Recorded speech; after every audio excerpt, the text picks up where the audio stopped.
Ano kang sa'yo mo ani? Hindi na yan ang ramle ng tanay ko at harap na hunto. Tuna ito auro, ang nilo mga pulang ng moya, pato. General Secretary sa Tawag MZP in Minangkay ko sa Tange.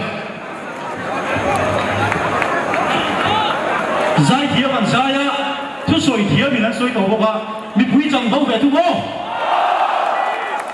Rắm lệ nằm chân nan hiền, thầu sắc khét lại đâu à, rắm lệ nằm chân nan hiền, rồi thầy khét tổ ngay đâu, in na ang khát, hoi xét cái lồng tiền chụp tóc bèo, đi cả soi đồ đi.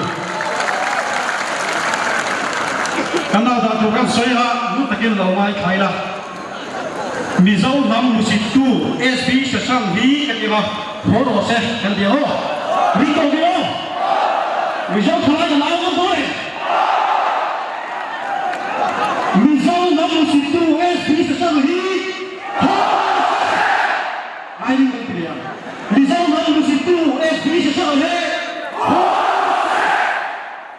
pagigatan Mizoram Sarkar Prabhui thay đầu CEO hi ketika cắn một bộ đầu kan tiền hàng Mizoram Sarkar Prabhui thay đầu CEO hi cắn một vậy kan tiền hàng Mizoram Sarkar Prabhui thay đầu CEO hi cắn một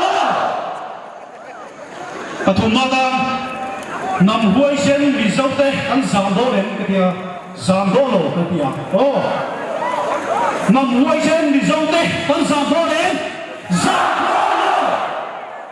vậy cầm lệ Vito Kilo mà một huay sen bị dâu tê con giảm đô lên mà một huay sen bị dâu tê con giảm đô lên